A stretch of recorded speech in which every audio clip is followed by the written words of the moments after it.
सिकंदर, एक Pakistani cricketing fan के लिए बुरा दिन है आज। है तो, मगर ये कि सबसे पहले हमें बांग्लादेश को मुबारकबाद। Absolutely, excellent cricket, very well played. आपने जिस तरह के आपके मुल्क के हालात थे उसके बावजूद आप आए, हमने तो आपको बुलाया, आपको प्रैक्टिस की जगह नहीं थी, आप यहाँ आकर प्रैक्टिस की, आपने आउट क्लास कर दिया पाकिस्तान, आउट क्लास बगैर किसी शक के। Very well done sir, very well played. आपके बॉलर ने ज़बरदस्त बॉलिंग की, आपके बैटर्स ने बड़ी ज़बरदस्त बैटिंग की, आपकी स्ट्रेटजीज बहुत अच्छी थी। हम जो है इस वक्त बिल्कुल फ्लैट हो गए। अब हम सोच रहे हैं कि हम अपनी क्रिकेट को कैसे उठाएं। इसमें देखें दानिश, इसको उठाने के लिए हमें 1 साल तो लगेगा।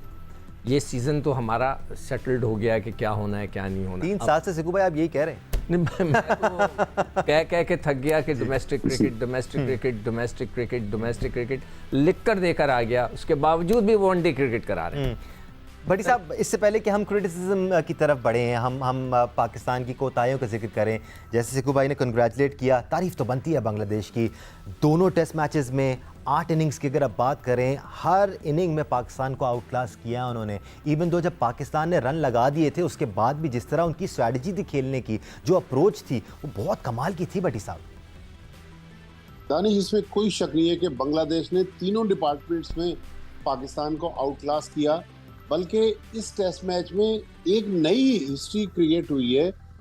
1887 के या 86 के बाद ये पहला मौका था कि किसी टीम के 30 रन के अंदर अंदर 6 आउट हुए और वो फिर टेस्ट मैच जीतने में कामयाब हुई। और बांग्लादेश के जो हालात थे, उनके प्लेयर्स के पास प्रैक्टिस की सहूलत नहीं थी। फिर शकीबुल हसन, जो उनका जो पॉलिटिकल बैकग्राउंड था, जो उनके मामलात थे, ड्यूरिंग फर्स्ट टेस्ट मैच उनके खिलाफ FIR कट गई वहां पर। लेकिन आप देखें, उन्होंने शायद अपने दिमाग से उन चीज़ों को निकाल दिया, वो सिर्फ क्रिकेट पे फोकस थे। फिर उनके बोर्ड ने, वहां पर भी बोर्ड में तब्दीली हुई, लेकिन बोर्ड ने बहुत इंटेलिजेंट मूव की और शकीब को कहा कि भाई हम इस टेस्ट मैच के बाद फैसला करेंगे। फिर जब पहला टेस्ट मैच पिंडी में बांग्लादेश जीत गया तो शांतो ने, मुशफिकुर रहीम ने, सारे सीनियर प्लेयर ने शकीबुल हसन के लिए ट्वीट्स किए कि भाई ये हमारा एसेट है, इस वक्त हमें क्रिकेट पे फोकस करने दें। तो बांग्लादेश को इसमें कोई शक नहीं कि बहुत ज़्यादा क्रेडिट जाता है। जिन हालात में वो मुल्क गुजर रहा था, वो पाकिस्तान आए और पाकिस्तान को मतलब टोटल आउट क्लास कर दिया।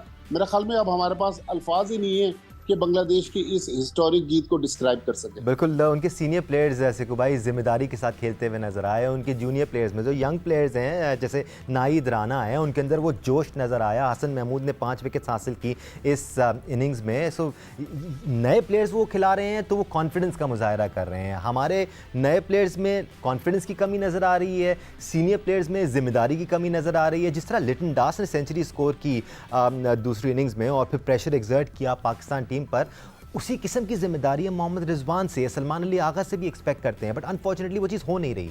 आपने बहुत अच्छी जो बात की है इस वक्त कि जो सीनियर खिलाड़ियों ने रिस्पॉन्सिबिलिटी ली, ये बहुत इंपॉर्टेंट होता है। देखें, ये मिक्स एंड मैच चलता है। ये नहीं होता कि जी यंगस्टर आ गए तो तबाही फेर देंगे, भाई सीनियर खिलाड़ी हैं तो नहीं। ये जो स्टैट चल रहे हैं ना सिकू भाई, ये थोड़े से डेंजरस हैं पाकिस्तान क्रिकेट के लिए कि रिजवान ने मान लिया 2 मैचेस में 294 रन बनाए। यू कैन से कि भाई 98 की एवरेज से उन्होंने रन स्कोर किए हैं। आप कैसे उनको क्रिटिसाइज कर सकते हैं? मैच हार गया पाकिस्तान, दोनों तारीख रकम हो गई है यहाँ। नहीं चाहते तो वो खड़े रहते। जिस तरह का अभी मैं देखें ना, उनके स्टैट्स देख रहा हूँ कि मुशफिकुर रहीम ने 216 रन किए, मगर उसकी एक वैल्यू है। मैच बनाया, वैल्यू क्रिएट की उन्होंने, उसको मैच को अपनी जो स्कोर पासा पलट दिया, हाँ विनिंग उसके अंदर चेंज कर दिया। उसके बाद लिटन दास, वो भी पुराना खिलाड़ी है, 194, उन्होंने भी ज़बरदस्त रन्स किए। मेहदी जो कि एक ऑलराउंडर है, ऑफ स्पिनर है, वो भी पुराना है, ये नहीं है कि नया है, सीनियर खिलाड़ी, उसने भी रन्स किए, 155 उसने भी कर दिए। तो ये वो लड़के, सीनियर लड़के, जब आप टीम को लेकर चलते हैं तो जूनियर खुद ब खुद ऊपर लेकर आते हैं। और यंगस्टर्स के अंदर मैं तो नाहिद राना को कहूँगा कि उसकी शक्ल में उनको एक ज़बरदस्त किस्म का बॉलर मिला। अब उसको लुक आफ्टर करें बांग्लादेश, उसकी फ़िटनेस का ख्याल रखें, उसको जैसे वर्कलोड वगैरह उसका चेक करके रखें। ये नहीं कि हर जगह बेचारे को खिला दें, हर जगह खिला दें, तो वो एक एसेट होगा बांग्लादेश के लिए। भट्टी साहब, हम सीनियर्स की बात कर रहे हैं, उनके यंगस्टर्स की बात कर रहे हैं। पाकिस्तान क्रिकेट टीम पर ओवरऑल हम काफ़ी तनकीद भी करते आए हैं। शान मसूद की भी हमने पिछले एक घंटे में बात की, बट पाकिस्तान क्रिकेट किस सिम जा रही है, ये चीज़ समझ नहीं आ रही है। हम अगेन निटी ग्रिटी में इन्वॉल्व हो जाते हैं। हम सीरीज़ में शिकस्त खा जाते हैं, लेकिन हम ग्लोरीफाई करते हैं अपने प्लेयर्स की परफॉर्मेंसेस को। क्या यही वजह है कि हम अब बांग्लादेश के हाथों क्लीन स्वीप देखने पे मजबूर हो गए? देखें दानिश, इस शिकस्त में जहां पाकिस्तान क्रिकेट टीम का, क्रिकेटर्स का, पीसीबी का कसूर है, वहां हमारे मीडिया का और फॉर्मर क्रिकेटर्स का भी कसूर है। देखें, हम लोग भी बाज दफ़ा किसी को बहुत ज़्यादा ऊपर उठा देते हैं, बाज दफ़ा बहुत लोगों को नीचे लेके आते हैं। तो अब मीडिया को भी देखें, अपनी लाइन ड्रॉ करनी होगी कि हर वक्त क्रिटिसिज्म जो है तनकीद बराए तनकीद नहीं, तनकीद बराए इस्लाह होनी चाहिए। तो मीडिया आप देखें, बाज़ दफ़ा जिस तरह अभी आप जो रिजवान के स्टैट्स बता रहे थे, 298 में से 171 की एक ही इनिंग्स है। उसके बाद 50 जो उन्होंने बनाई, उसमें भी वो अच्छा खेलने के बाद उन्होंने टांग निकाल के खेला और आउट हो गए।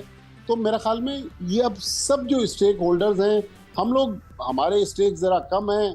फॉर्मर क्रिकेटर्स चूँकि वो खुद भी क्रिकेट से वाबस्ता रहे, लेकिन दानिश, अब पाकिस्तान क्रिकेट की कहानी आज की कहानी नहीं है कि हम 2-0 हार गए। आपने बिल्कुल थोड़ी देर पहले जो बात की, हम 3 साल से बेतहाशा हमने दर्जनों प्रोग्राम कर दिए, लेकिन ना वहाँ पर किसी के कान पे जूं रेंग रही है, ना हमारी क्रिकेट बेहतर हो रही है।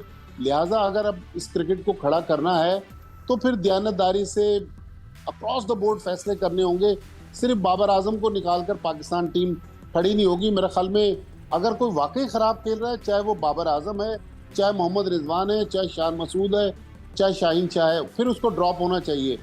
लेकिन अकाउंटेबिलिटी का एक क्लियर कट प्रोसेस हो, एक लाइन ड्रॉ हो। ये नहीं कि एक लड़के को आपने एक इनिंग्स की या एक टेस्ट की परफॉर्मेंस में बाहर कर दिया और बास को आपने 16-16, 18-18 इनिंग्स दे दी, उसके बाद भी वो टीम में बरकरार रखे हुए अपनी जगह। वैसे तो सिकंदर बख्त, हम मुतादिद इशूज़ पर बात कर चुके हैं, लेकिन एक इशू जिस पर आप बारहा बात करते हैं और इतनी बार हम वो इशू डिस्कस कर चुके हैं कि अब ऐसा लगता है कि रेपिटेशन हो रही है। और क्या ही हम एक ही बात बार बार करते रहते हैं, वो ये है कि हमने प्लेयर्स को लार्जर देन लाइफ बना दिया है। We made them bigger than the game. नाम गेम से ज़्यादा अहमियत के हामिल हो गए हैं। ये बहुत बड़ा प्रॉब्लम है सिकंदर बख्त। ये प्रॉब्लम क्यों क्रिएट हुआ है? वो इसलिए क्रिएट हुआ है कि हमने पिछले 10 सालों में, मेरे ख्याल से या 14, मेरे पास वो रिकॉर्ड रखा हुआ है कि वही जो अभी भट्टी साहब बात कर रहे थे कि कोई 10 के करीब हमने चेयरमैन बदल दिए। जब क्रिकेट बोर्ड रैपिडली बदल रहा होता है ना, तो फिर लड़के लिफ्ट ही नहीं कराते। देखें, मैं हमेशा इन लोगों को कहता हूँ ना कि मैं ड्रेसिंग रूम में रहा हूँ।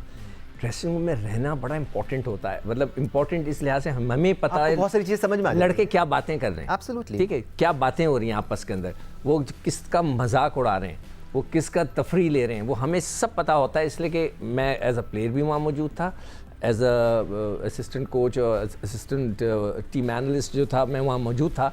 जो लड़के किस तरह क्रिकेट बोर्ड का मजाक उड़ा रहे हैं, हमें सब पता होता है। तो ड्रेसिंग रूम में जो बातें चल रही होती हैं ना, जब वीक हो जाता है ना क्रिकेट बोर्ड, जब आप इतनी रैपिडली चेंजेस कर रहे होते हैं, तो फिर लड़कों को फिक्र ये मजाक उड़ाने वाली बात तो सिर्फ एक एस्पेक्ट है ना सिकंदर बख्त। आपने ये स्टोरीज भी हमारे साथ डिस्कस की हैं कि लड़कों का माइंडसेट क्या है, क्या फोकस गेम पर है। और भट्टी साहब, मैं आपकी भी राय जानना चाहूँगा। शायद बीच में हम प्राइज डिस्ट्रीब्यूशन सेरेमनी की तरफ भी जाएंगे, लेकिन आप प्लीज़ इस डिस्कशन को ज़रूर मद्देनज़र रखिएगा, क्योंकि मैं आपकी राय जानना चाहता हूँ। प्लेयर्स क्या सोच रहे होते हैं कि हमें मुआवजा कितना मिल रहा है, कि हमें किस ब्रांड के साथ साइन होना है, कि हमें अगली सीरीज़ खेलने कहाँ जाना है। ये सब बातें उस दौरान हो रही होती हैं जब पाकिस्तान ये प्लेयर्स कोई मेजर सीरीज़ खेल रहे होते हैं या कोई मेजर इवेंट खेल रहे होते हैं। और ये बहुत अफसोस की बात है कि आपका फोकस वहाँ नहीं है जहाँ होना चाहिए। सिकू भाई। अच्छा दानिश, मैं अगर कोई अपनी राय दूं तो शायद लोग कहें कि बढ़ा चढ़ा के पेश कर रहे हैं। पाकिस्तान क्रिकेट बोर्ड के जो मोहसिन नकवी साहब से पहले चेयरमैन थे, ज़का अशरफ, एक टीवी चैनल पे उनका तकरीबन 3-4 दिन पहले एक इंटरव्यू आया है।